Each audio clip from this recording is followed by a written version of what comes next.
যা প্রমাণ করে দিচ্ছিল মাস্কের আড়ালে লুকিয়ে থাকা মুখটি কোনো সাধারণ মানুষের নয়। ঠিক তখনই গুন্ডাদের মধ্যে একজন ভয়ে কাঁপতে কাঁপতে জিজ্ঞেস করল, তোরা কারা? জানিস তো কার লোকেদের উপর হাত তুলেছিস? আমরা সবাই বীর রায়চনের লোক। লোকটির কথা শুনে হঠাৎ আরমান মুখ আরও কঠোর হয়ে উঠল। সে সঙ্গে সঙ্গে উঠে দাঁড়িয়ে লোকটার সামনে গিয়ে এক হাতে তার কলার চেপে ধরে প্রায় শূন্যে তুলে ফেলল। তারপর ঘৃণাভরা কণ্ঠে বলল, খুব শখ হয়েছে জানতে আমরা কে? তাহলে গিয়ে সেই বীর রায়চনকে বলে দিস ডেভিল কিং এসেছিল। আর যদি তার সত্যিই সাহস থাকে তাহলে আমাকে আটকিয়ে দেখাক। Devil king. আরমান নিজের পরিচয় ডেভিল কিং হিসেবে দিতেই যে লোকটা কিছুক্ষণ আগেও বীর রায়চাঁদের নাম করে তাকে হুমকি দিচ্ছিল তার চোখ বিস্ফোরিত হয়ে গেল। ভয়ে তার প্রাণ যেন ওষ্ঠাগত হয়ে উঠল, সারা শরীর কাঁপতে শুরু করল। হঠাৎ সে অনুভব করল তার নিচের অংশ ভিজে গেছে। এটা দেখে আহান হেসে ফেলল। আরে, শুধু ডেভিল কিংয়ের নাম শুনেই তো এর প্যান্ট ভিজে গেছে। তখন সুমিত এগিয়ে এসে লোকটার কাঁধে হাত রাখল এবং শান্ত স্বরে বলল, জানো তোমাকে আমরা বাঁচিয়ে রাখছি কেন? জানো না তো? তাহলে শুনে রাখো, যাতে নিজের চোখে দেখা ডেভিল কিংয়ের ভয়ঙ্কর রূপটা গিয়ে বীর রায়চাঁদকে বলতে পারো। আর হ্যাঁ, যাওয়ার আগে তোমার সঙ্গীদের কি পরিণতি হয়েছে সেটা ভালো করে দেখে যেও। বীর রায়চাঁদের সেই বিশ্বস্ত লোকটা ভয়ে থরথর করে কাঁপতে লাগল। তারপর প্রাণপণে সেখান থেকে পালিয়ে গেল।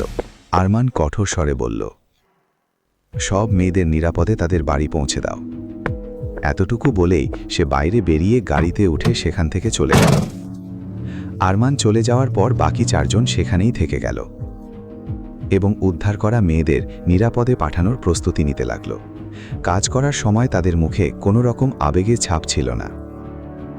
যদিও সবাই মুখোশ পড়েছিল, তাই তাদের মুখ দেখা যাচ্ছিল না, কিন্তু তাদের চোখ আর শরীরের নড়াচড়ায় প্রমাণ দিচ্ছিল যে তারা এই ধরনের কাজে অত্যন্ত দক্ষ। সামনে দাঁড়িয়ে থাকা সব মেয়ের চোখে তখন মুক্তির আনন্দের ঝিলিক। তারা কৃতজ্ঞ দৃষ্টিতে চারজনের দিকে তাকিয়েছিল, কিন্তু তাদের মুখের কষ্ট আর অসহায় অবস্থা দেখে সুমিতের মন ভারী হয়ে উঠল। যদিও সুমিত নিজেকে সবসময় শক্তি দেখানোর চেষ্টা করত, আসলে তার মনটা ছিল একেবারে শিশুর মতো কোমল।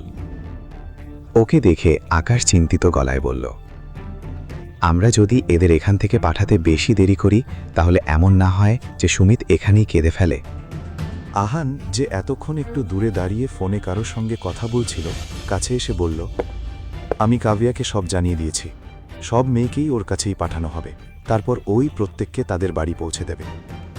কাভিয়া শর্মা আরমানের টিমের একজন সদস্য ছিল। তার বয়স প্রায় 30 বছর। খুব অল্প বয়সেই তার স্বামীর মৃত্যু হয়েছিল। তাদের একটি মেয়ে ছিল, আর সেই মেয়েকে নিয়েই সে সুখে জীবন কাটাচ্ছিল। আহান মেয়েদের নিজের লোকদের সঙ্গে কাভিয়ার কাছে পাঠিয়ে দিল। এরপর কাভিয়া তাদের সমস্ত তথ্য সংগ্রহ করে যার যার বাড়িতে পাঠানোর অথবা থাকার ও কাজের ব্যবস্থা করার দায়িত্ব নেবে। কাভিয়া কখনো সুমিত, আকাশ বা আরমানকে দেখেনি। সে শুধু আহান আর ধ্রুবকে চিনত, বাকিদের নয়। এরপর তারাও আকাশের ভিলার উদ্দেশ্যে রওনা হয়ে গেল। অন্যদিকে আস্থার হাঁটুতে গুরুতর আঘাত লেগেছিল। অনেকক্ষণ হয়ে গেলেও রক্ত পড়া বন্ধ হচ্ছিল না। বাথরুমে সে কিছুক্ষণ কাঁদল, তারপর কোনো রকমে নিজেকে সামলে উঠে দাঁড়াল। আয়নায় নিজের দিকে তাকিয়ে চোখের জল মুছতে মুছতে বিড়বিড় করে বলল, আস্থা, শান্ত হয়ে যা। এখানে তোর চোখের জল মুছে দেওয়ার মতো কেউ নেই। একদম কাঁদবি না। আগে কাপড় বদলে নে। এরপর সে নিজের ক্ষতগুলো পরিষ্কার করতে লাগলো। উদ্বিগ্ন স্বরে বিড়বিড় করে বলল, এখন এই লোয়ারটা কিভাবে পরব? কিছুই বুঝতে পারছি না। যদি আরমানের লোয়ারে রক্তের দাগ লেগে যায় তাহলে সেই জল্লাদ আবার এটাকেও শাস্তি দেওয়ার কারণ বানাবে না তো?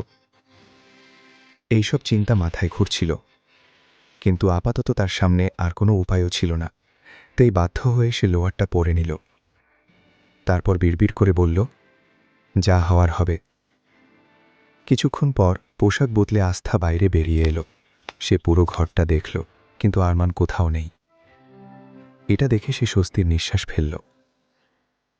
এখন সে কিছুটা স্বাভাবিক ছিল, তাই ধীরে ধীরে পুরো ঘরটা ভালো করে দেখতে শুরু করল। ঘরটা ছিল নানা দেশের দামি ও আমদানি করা জিনিসে ভরা। অবাক হয়ে সে বলল, এত সুন্দর সুন্দর মূর্তি, আর প্রতিটার নিচে লেখা আছে কোথা থেকে আনা হয়েছে।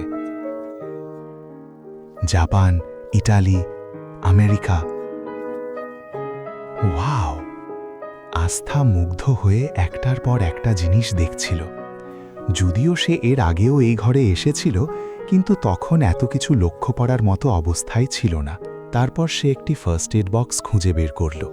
সেখান থেকে তুলো নিয়ে অ্যান্টিসেপটিক দিয়ে হাঁটুর ক্ষত পরিষ্কার করতে শুরু করল। ওষুধ লাগাতেই যন্ত্রণায় কেঁপে উঠে সে বলে উঠল, উফ, এত জ্বালা করছে। তারপর নিজেকেই সাহস দিয়ে বলল, না আস্থা, এটা করতেই হবে। অন্যের বাড়িতে এসে অসুস্থ হওয়ার ঝুঁকি তো নেওয়া যাবে না। ক্ষত ভালোভাবে পরিষ্কার করার পর সে সেখানে অ্যান্টিসেপটিক মলম লাগিয়ে ব্যান্ডেজ বেঁধে দিল। পরের পর্বে জানুন গল্পের পরবর্তী চমকপ্রদ ঘটনা। দেখুন শুধুমাত্র পকেট এফএম-এর ইউটিউব চ্যানেলে। আর তেরে ইশকেমের সব এপিসোড শুনতে ডিসক্রিপশনে দেওয়া লিঙ্ক থেকে ডাউনলোড করুন পকেট এফএম অ্যাপ।